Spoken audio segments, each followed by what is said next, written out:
दीघा साहब ऐसा हो जाएगा।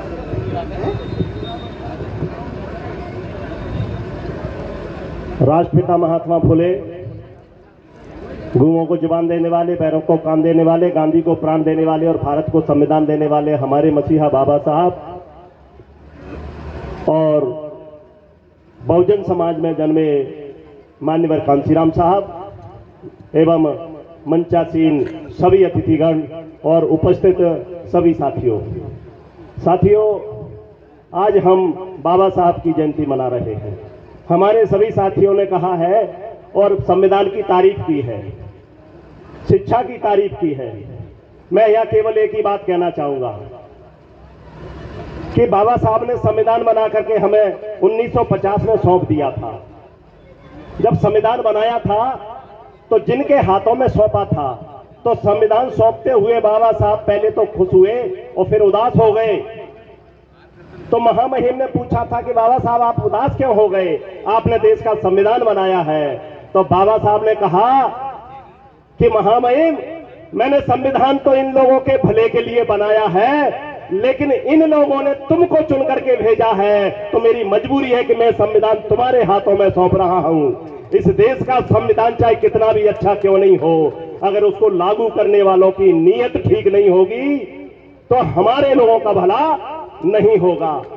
साथियों, आपको सोचना है, 70 साल हो गए, संविधान उन लोगों के हाथों में है जो आपका और आपके कौम का और आपकी पीढ़ियों का भला नहीं करना चाहते। लेकिन मैं आपको बता देना चाहता हूं कि अब मौका आने वाला है। आप चाहे तो संविधान जिनके हाथों में है और जिनकी नीयत ठीक नहीं है, आप चाहे तो उसको बदल सकते हैं, हमेशा के लिए बदल सकते हैं। साथियों, दूसरी बात ये कहना चाहूंगा, हमारे साथियों ने कहा था कि शिक्षा शेरनी का दूध है, जो पिएगा वो गुर्राएगा। शिक्षा शेरनी का दूध बहुत अच्छा है, सही कहा बाबा साहब ने, लेकिन बाबा साहब ने अवसर की समानता और दी है कि संविधान में अगर आपने जो अच्छे और पढ़े लिखे लोग हैं, जो होशियार लोग हैं, अगर आपने उनको मौका नहीं दिया तो फिर स्थिति वही हो जाएगी जो पहले से थी। क्योंकि बाबा साहब ने कहा कि मैं संसद में शेर भेजना चाहता था, सदन में शेर भेजना चाहता था, और आप लोगों ने उन लोगों के कहने पर जिनके हाथों में संविधान आज भी है, उनके कहने पर संसद में शेर नहीं भेजे, संसद में कुत्ते चुन करके भेजे हैं। और जब कुत्ते जाते रहेंगे तब तक आपका भला नहीं होगा। तो साथियों, शिक्षा का अवसर, समानता का अवसर मिलना चाहिए। अगर आपने अवसर नहीं दिया तो मैं बता रहा हूं, न तो आपका भला होगा, न आने वाली पीढ़ियों का भला होगा। हम ऐसे ही ताली बजाते रहेंगे और हमारी पीढ़ी भी ताली बजाती रहेगी, लेकिन हम सदन में नहीं जा पाएंगे। साथियों, मैं आपको दावे के साथ कहता हूं, आप चिंता मत करें, बस मैं समय में कम समय बोलूंगा, चिंता मत करें।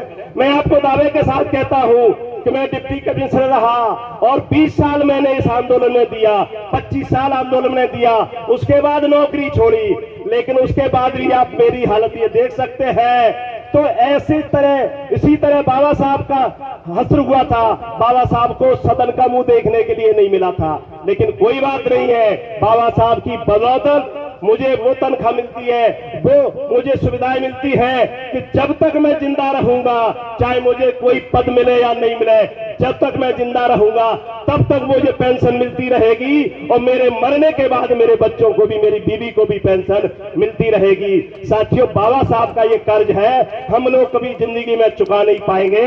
लेकिन मैं इस मंच के माध्यम से अंत में आपको ये कहना चाहता हूं कि यदि आपकी पीढ़ियों का आप भला करना चाहते हैं, आप लोग अपनी औलाद का भला करना चाहते हैं, तो भेजने वाले ने भेजे के साथ में भेजा है, तो अपना भेजा लगाइए। और इस देश का संविधान किनके हाथों में है और कौन लोग उसको बदलना चाहते हैं, अगर आपकी समझ में आ जाए तो ये अवसर है कि संविधान बदलने वालों को आप हमेशा के लिए बदल दीजिए। आपने मुझे मौका दिया, धन्यवाद। जय भीम, जय भारत, जय बहुजन समाज, खुदा हाफिज।